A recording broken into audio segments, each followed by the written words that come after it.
Hello students, welcome to my channel starchers academy. मैं आपका teacher Siddharth sir आपके मेरे चैनल पे आपका हार्दिक स्वागत करता हूं। और आज क्लास 12th की फिजिक्स में वेव ऑप्टिक्स को आज स्टार्ट करूंगा। वेव ऑप्टिक्स पार्ट 1 हो चुका है, पार्ट 2 आज कर सकते हैं। वेव ऑप्टिक्स को एंड करूंगा मैं। 2022 के सिलेबस में जो जो आपके आ रहे हैं क्वेश्चंस, जो जो आपके हेडिंग से, उन्हीं सभी चीजों की बात किया जाएगा। और जैसे यंग डबल स्लिट एक्सपेरिमेंट आप लोगों में जैसे कट गया है, यंग डबल स्लिट एक्सपेरिमेंट को जैसे कह सकते हैं एक तरीके से कॉन्सेप्चुअल बस पढ़ना है हमको, और उसकी इंटेंसिटी का जो डेरिवेशन है वो बताऊंगा आप लोगों को, तो ज्यादा मजा आएगा वीडियो में बने रहिएगा अंत तक और वीडियो का आनंद लेते रहिएगा। अभी तक आप चैनल पर नए हैं, चैनल को लाइक करें, शेयर करें, सब्सक्राइब करें और अपने सारे फ्रेंड्स को बताते रहें इस चैनल के बारे में। तो चलते हैं, वीडियो को स्टार्ट करते हैं। आज की जो टॉपिक से सबसे पहले स्टार्ट करते हैं हम लोग principle of superposition of waves, जो एक तरीके से बेसिक्स से लेके चलेंगे आगे की तरफ हम। तो प्रिंसिपल मतलब सुपरपोजिशन ऑफ वेव्स मतलब क्या होता है? When A number of waves travelling through a medium, when a number of waves traveling through a medium, जब कई वेव्स एक साथ किसी मीडियम में ट्रेवल कर रहे हैं और एक दूसरे को सुपरपोज कर रहे हैं, ठीक? तो क्या हो रहा है? The resultant displacement at any point at a given instant is equal to the vector sum of displacement due to the individual waves at that point. That means अगर जैसे बेटा एक वेव है, इसका डिस्प्लेसमेंट y है, एक wave है इसका डिस्प्लेसमेंट y2 है, एक है इसका y3 है, और डॉट डॉट लास्ट वाले का मान लीजिए yn है। तो जो इस सिस्टम की किसी पॉइंट्स के लिए जो एट पार्टिकुलर पॉइंट्स पे डिस्प्लेसमेंट जो होगा टोटल, वो इन सभी के अलजेब्रिक सम के क्या होगा? इक्वल होगा। That means y equal to y1 plus y2 plus y3 plus yn। Concept clear है? बस सुपरपोजिशन जैसे ना होता है कि जैसे कई सिस्टम है, उसमें कई पार्टिकल है, उसका सबका अलग अलग डिस्प्लेसमेंट है, तो उन डिस्प्लेसमेंट का जो टोटल वैल्यू होगी उन सभी की इंडिविजुअल सम के इक्वल होगी। इस कॉन्सेप्ट को यहाँ पे बताया गया है। अब इसकी बात करते हैं इंटरफेरेंस ऑफ लाइट के बारे में। बात क्या आता है? तो इंटरफेरेंस में बताया गया है कि when two light waves of the same frequency, दो लाइट वेव्स हैं, दोनों की फ्रीक्वेंसी सेम है, ठीक है? दो लाइट वेव्स हैं, दोनों की फ्रीक्वेंसी क्या है? सेम है। एंड कांस्टेंट फेज डिफरेंस, दोनों का फेज डिफरेंस भी कांस्टेंट है, यानी उनका जो डिफरेंस आ रहा है जिसको हम लोग फाई से रिप्रेजेंट करते हैं, वो क्या हो रहा है? सेम है। यानी इसके लिए भी फाई है और इसके लिए भी फाई है। तो अगर वो पार्टिकुलर सेम डायरेक्शन में मूव कर रहे हैं और एक दूसरे को सुपर इंपोज कर रहे हैं, तो उनकी जो इंटेंसिटी होगी वो रीडिस्ट्रीब्यूट होगी किसी मैक्सिमम पॉइंट पे लिए। इसी फिनोमेना को हम बोलते हैं इंटरफेरेंस ऑफ लाइट।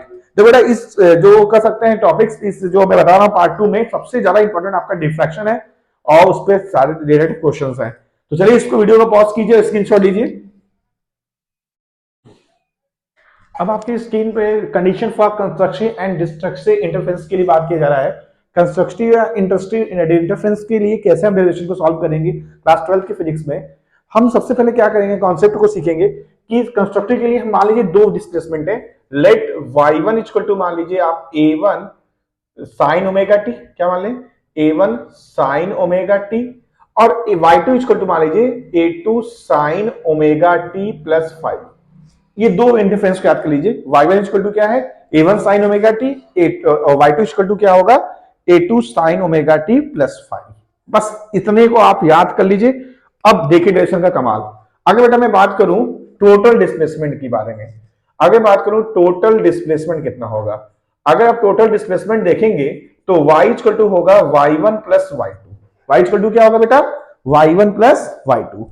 क्लियर? अब बताओ बेटा यहाँ पे क्या होगा? y इक्वल टू y1 कितना है? a1 sine omega T plus a2 sine omega T plus 5। यही होगा, यही होगा ना? अब देखो बेटा इसका कमाल, a1 sine omega T plus sine a plus B का फॉर्मूला क्या होता है? Sine a cos B, cos a sine B, ये होता है। तो क्या होगा?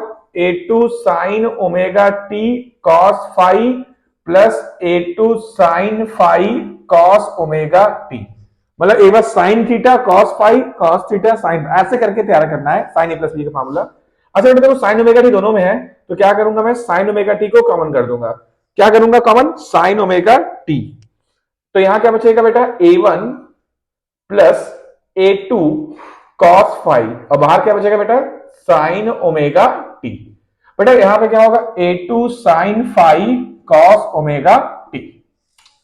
ट्रिक समझना है खाली, बस बेटा ये दो चीज को याद करो, पूरे डेरिवेशन करोगे, दोनों को ऐड कर लोगे, हमारा कॉन्सेप्ट आ जाएगा। यहाँ साइन a प्लस बी का फॉर्मूला लगाया, sine a cos B, cos a sine B. क्या फॉर्मूला बताया सर ने? साइन a प्लस बी का फॉर्मूला है, सर ने बताया कि sine a cos b plus cos a sine b। ये कॉन्सेप्ट याद रखना है, sine A cos B plus cos A sine B. अब बेटा देखो ध्यान से, इसको कुछ सपोज कर लेना, इसको कुछ और समझ कर लेना। जैसे यहां ट्रिक बना रहा हूं, अगर ये कॉस हो रहा है तो सपोज कर लो ए कॉस थीटा। क्या सपोज करेंगे इसको? ए कॉस थीटा। इसको क्या सपोज करेंगे बेटा? ए साइन थीटा। क्या सपोज करेंगे? ए कॉस थीटा। और क्या सपोज करेंगे? ए साइन थीटा। क्लियर है कॉन्सेप्ट? क्लियर है ना कॉन्सेप्ट? ए कॉस थीटा और ए साइन थीटा सपोज कर लिया हमने। क्या सपोज किया? लेट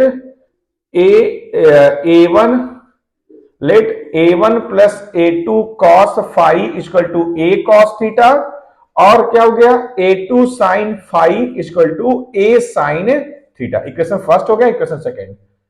अब ये बेटा इक्वेशन जो a है इसको क्या हो जाएगा? Then equation a becomes, equation a क्या होगा बेटा बताओ? यहां y इक्वल टू होगा, इसके जगह हम क्या लिखेंगे? a cos थीटा, और यहां क्या हो जाएगा? साइन ओमेगा टी, प्लस बेटा यहां क्या होगा? ए साइन थीटा, इधर क्या होगा? Cos omega T. Cos A sine B, sine A cos B, sine A plus B का फॉर्मूला है, तो क्या हो जाएगा? Y equal to A sine A plus B omega T plus theta. This is the required derivation. ये आपका derivation है। अब इसमें कुछ रूल्स, अब इसमें देखो कुछ और तरीका जान लो, कुछ नोट में क्या जानोगे? इसी दोनों के इक्वेशन फर्स्ट और टू के स्क्वायर करके देखते हैं। Squaring and adding equation first and second. क्या होगा बेटा? इसका स्क्वायर करेंगे तो क्या होगा? सॉरी यहां गया, इसका स्क्वायर करेंगे ए कॉस स्क्वायर थीटा, इसका होगा A sine square theta. A square cos square theta plus A square sine square theta equal to, इन दोनों का स्क्वायर क्या होगा बेटा? a1 plus a2 cos phi का whole square plus a2 sine phi का whole square, a2 sine phi का whole square. चलो बेटा यहां होगा a स्क्वायर कॉमन कर लेंगे, क्या हो जाएगा? Sine square theta plus cos square theta. इसका बेटा a plus B whole square, a square plus b square plus 2ab फिर प्लस यहां बेटा होगा a2 square sine square phi. तो a2 स्क्वायर दोनों सेम है तो लग जाएगा यहीं पे, इसकी वैल्यू 1 हो जाएगा। तो a स्क्वायर इक्वल टू बेटा a1 का स्क्वायर प्लस इन दोनों में a2 स्क्वायर कॉमन कर लिया, तो क्या बचेगा बेटा? cos square phi plus sine square phi plus 2a1 a2 cos phi. तो इसकी वैल्यू 1 हो गया। तो a स्क्वायर इक्वल टू क्या होगा? a1 square plus a2 square plus 2a1 a2 cos phi.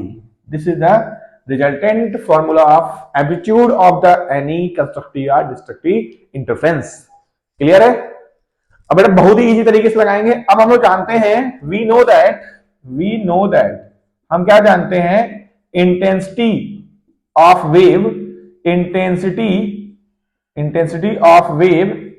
Is direction to amplitude का square. ये जानते हैं हम लोग ना? क्या जानते हैं? Intensity of wave direction to क्या होगा? एम्पलीट्यूड का स्क्वायर। तो बेटा यहां क्या होगा? इंटेंसिटी को आई लिखते हैं, डायरेक्शन टू क्या होगा? ए स्क्वायर। तो आई इक्वल टू क्या होगा? के ए स्क्वायर। आई इक्वल टू क्या होगा? के स्क्वायर।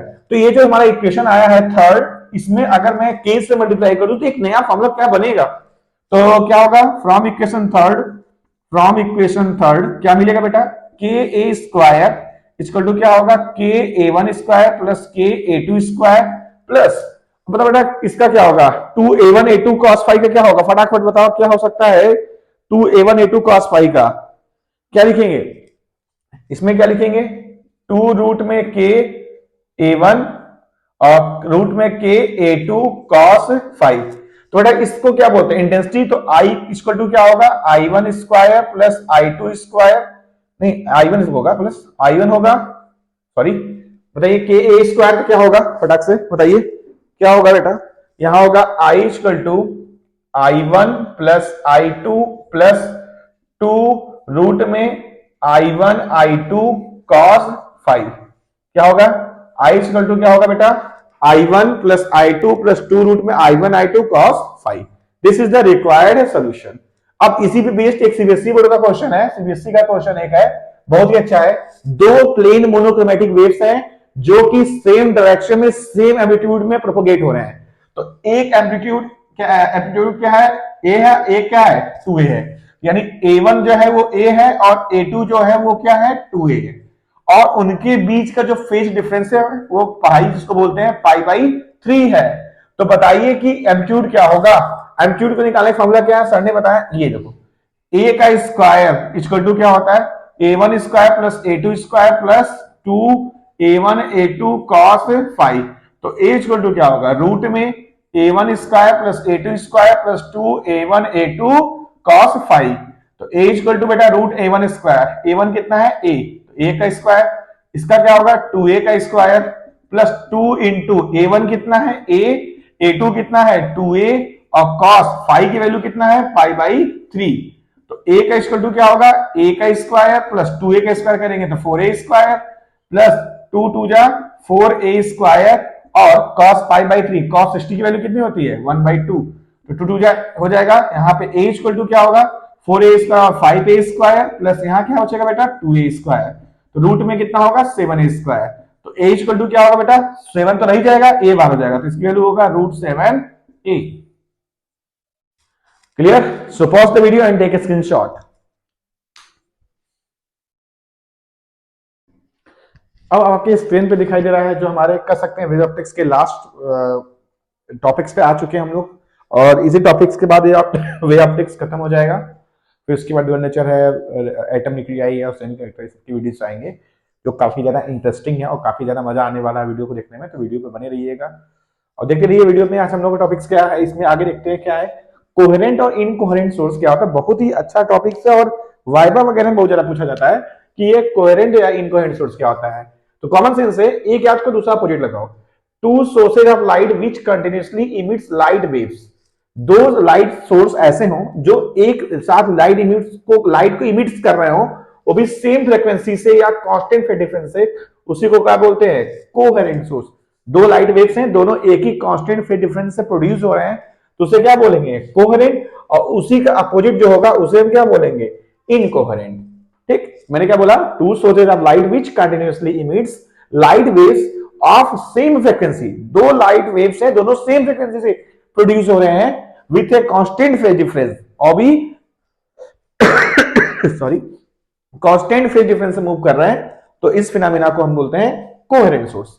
और इसी का जस्ट अपोजिट जो है उसे क्या बोलते हैं इनकोहेरेंट सोर्स। अगर हम बात करें फ्रिंग विड्थ के कॉन्सेप्ट को, तो फ्रिंग विड्थ का फॉर्मूला होता है b equal to d lambda by d। अब ये फ्रिंग विड्थ होता है क्या है, it is the separation of between two successive bright और डार्क फ्रिंग, दो ब्राइट और डार्क फ्रिंग के बीच का जो सेपरेशन होता है उसी को हम बोलते हैं क्या फ्रिंग विड्थ, फ्रिंग की चौड़ाई। अब बेटा यंग फ्लूइड कट गया है लेकिन इस पर रिलेटेड न्यूमेरिकल है, तो मैं कोशिश कर रहा हूं इसी न्यूमेरिकल में यंग फ्लूइड को समझा दी जाए। यंग फ्लूइड में क्या किया गया था, एक सोर्स था और यहां पे दो स्लिट लगा दिया गया था। अब जैसे यहां से वेव प्रोड्यूस हुआ यहां तक गया, तो इस तरह इसका भी होगा, इसका भी होगा, और यहां पे क्या लगा दिया गया था, स्क्रीन लगा दिया गया था। और यहां से जैसे यहां गया था, यहां से ऐसे गया था। अच्छा, इसका जो सेपरेशन था ये था, और इस सेंटर वाले का सेपरेशन ये था, और इसका सेपरेशन ये था। तो जब दो फ्रिंग विड्थ के बीच का जो सेपरेशन होता है उसे स्मॉल डी से रिप्रेजेंट करते हैं, और इसके बीच का जो डिस्टेंस होता है उसे हम कैपिटल डी से रिप्रेजेंट करते हैं। इस स्क्रीन पे कभी कभी देखा गया डार्क पट्टी बनाया गया तो उसे डार्क फ्रिंग बोला गया, जहां दूर दूर वेव्स थे उसे हम ब्राइट फ्रिंग बोला गया। यही इनका स्पेसमेंट था, कह सकते हो यही इनका अरेंजमेंट था यंग स्लिट का। अब क्वेश्चन में क्या करा है, in Young's double slit experiment the two parallel slits are made 1 mm apart, दो पैरेलल स्लिट के बीच का जो डिस्टेंस है 1 mm, यानी डी जो दिया है वो दिया है 1 mm, इसको सकते हैं 10⁻³ मीटर। सही है, एक मीटर में 1 मीटर तक कितने होते हैं 10⁻³ हो जाएंगे। सही है, कमेंट करके बताइए। ठीक है, आगे क्या दिख रहा है बेटा, आर स्क्रीन से जो प्लेस्ड है वो 1 मीटर है। देखो यहाँ लिखा अभी स्क्रीन इज प्लेस्ड 1 मीटर, अभी स्क्रीन 1 मीटर दूरी पर रखा गया है, यानी जो डिस्टेंस है वो क्या दिया गया है 1 मीटर। तो कैपिटल डी दिया है 1 मीटर, और इनका जो सेपरेशन हुआ है उसका वेवलेंथ दिया है 500 nm। देखो वेवलेंथ दिया है, लैम्डा कितना दिया है 500 nm, यानी lambda equal to 500 into 10⁻⁹ metre, क्योंकि 1 नैनोमीटर में 10⁻⁹। अच्छा, इसको सॉल्व करो, 2 जीरो तो 2 माइनस हो जाएगा, 5 इंटू 10⁻⁷ मीटर। अब बताओ इसकी फ्रिंग विड्थ निकालना है। फ्रिंग विड्थ का फॉर्मूला क्या है, बीटा इक्वल टू है डी लैम्डा बाई डी। तो डिस्टेंस कितना है 1 मीटर, लैम्डा कितना है 5 इंटू 10⁻⁷, और डी की वैल्यू कितना दिया है 10⁻⁻3। बेटा ये ऊपर जाएगा तो -3 और 7 चला जाएगा, -3 ऊपर जाएगा +3 होगा, तो कितना होगा 5 × 10⁻⁷ × 10⁻3, तो क्या होगा 5 × 10⁻⁴ metre. This is the required answer. Clear. अब लास्ट फिनोमिना हम लोग पढ़ते हैं, diffraction of light. Diffraction means क्या होता है, देखिए the phenomena of bending of light around the corners of a small obstacles. किसी ऑब्स्टेकल के कॉर्नर से जो लाइट जाती है तो उस फिनोमिना को हम क्या बोलते हैं, क्या, और इमेज फोल्डर कर दी उसे बोलते हैं डिफ्रैक्शन। देखो बेटा एक लाइट है, इस नैरो पैटर्न से होके जा रही है और ज्योमेट्रिकल शैडो क्रिएट कर रही है, तो इसी फिनोमिना को हम क्या बोलते हैं, डिफ्रैक्शन ऑफ लाइट। लाइट मतलब जैसे ये है, बीच में ऑब्स्टेकल रखा गया, अब इसके कॉर्नर से लाइट होके जा रही है और शैडो क्रिएट कर रही है ज्योमेट्रिकल, उसी फिनोमिना को बोलते हैं हम ज्योमेट्रिकल क्या बोलते हैं, डिफ्रैक्शन ऑफ लाइट। तो आई होप आप लोगों को काफी मजा आया होगा वीडियो को देखकर। तो वीडियो को अगर आपको अच्छा लगा हो तो वीडियो को आप लाइक करो, शेयर करो, कमेंट करो, ताकि नेक्स्ट वीडियो आए आप लोगों का एटम ड्यूअल नेचर आए, और इसी तरह वीडियो का सिलसिला फिजिक्स और मैथ्स का चलता रहेगा। कोशिश करूंगा जनवरी में 1 शॉट वीडियो लाया जाए ऑर्गेनिक केमिस्ट्री का, जो काफी ज्यादा बच्चों को परेशान करती है। बच्चों का काफी डिमांड था कि सर ऑर्गेनिक केमिस्ट्री काफी ज्यादा परेशान कर रही है, तो मैं कोशिश करूंगा 1 शॉट वीडियो लाने का ऑर्गेनिक का, और आएगा तो आपको मालूम चलेगा। लेकिन कोशिश है ये कि 1 शॉट फिजिक्स का भी बनाया जाए, क्योंकि वॉल्यूम 1 भी अभी रिवाइज कराना है आप लोगों को। वॉल्यूम 2 की वीडियो इसी तरीके से आता जाएगा, प्लेलिस्ट में जाइएगा फिजिक्स वॉल्यूम 2 क्लास 12 में जाके, वहां पे सारी वीडियोस अवेलेबल है। धीरे धीरे रे ऑप्टिक्स की 5 वीडियो सीरीज 5 पार्ट से 5 पार्ट्स को देखिए, लाइक कीजिए, शेयर कीजिए, और उसी तरीके से हमारा वे ऑप्टिक्स के 2 पार्ट्स हैं जो आज खत्म हो जाते हैं, उसको भी आप इसी तरह देखते रहिए और इस वीडियो का काफी आनंद लेते रहिए। हम आई होप, मुझे उम्मीद है कि आप सभी को समझ में आया होगा वीडियोस को। तो वीडियो अगर समझ में आया तो दबा के लाइक करो और मेहनत करो, मेहनत करेंगे तभी कुछ होगा, क्योंकि ये अगर आप सपने देखते हो, सपने को पूरा करने का हौसला रखते हो, तभी आप अपने मंजिल को पहुंचते हो। तो मंजिल तक पहुंचना है तो जी जान लगा के करना होगा, क्योंकि ये हमेशा कहा गया है कि जो कह सकते हैं कि जो लिबास बदलता है वो कुछ नहीं कर सकता, लेकिन जो पसीने से लिबास बदलता है वो क्या करता है, इतिहास रचता है। तो ऐसे कुछ शायरी था, मुझे नहीं पता इतनी रिलेटेड, लेकिन मुझे इतना मालूम कि अगर आप मेहनत करते हो तो आप निश्चित सफलता करोगे, प्राप्त करोगे, और अपने एम को जरूर गेट आउट करोगे। जैसे कि अगर आप जितने लोग देख लो, जितना मेहनत करोगे उतना ज्यादा। एक सबसे अच्छा सक्सेस की आपको बता दे रहा हूँ, किसी चीज को तैयार करने का। बहुत से बच्चों का कमेंट आता है सर फिजिक्स तैयार नहीं होता है, केमिस्ट्री तैयार नहीं आता, और बच्चे बताते हैं सर हमें फिजिक्स में प्रॉब्लम आती है, खासतौर पर न्यूमेरिकल्स में सेक्शन में आती है, और डेरिवेशन में ज्यादा दिक्कत आता है, थ्योरी टू नट लेते हैं हम लोग। देखो बेटा, जब चीज हम किसी चीज को इंटरेस्ट लाते हैं तो काफी ज्यादा मजा आता है। तो इंटरेस्ट लाने के लिए क्या करना होगा, जी जान से लगना होगा, जी जान से समझाना होगा, और बच्चों को बताना होगा कि नहीं यार बच्चे ये चीज आप करोगे ना तो ज्यादा तरीके होगा। तो नोट्स बनाते रहिए, वीडियो को देखते रहिए, वीडियो के शॉर्ट नोट्स बनाते रहेंगे, अपने माइंड में रहेंगे, डेली प्रैक्टिस करते रहेंगे, डेफिनेटली आएगा आप लोग को, ये मेरी गारंटी है। तो इसी तरीके से सेशन को यहीं पे एंड करते हैं, जो नेचर आएगा नेक्स्ट वीडियो में। तो तब तक के लिए thank you so much for joining my video. जय हिंद।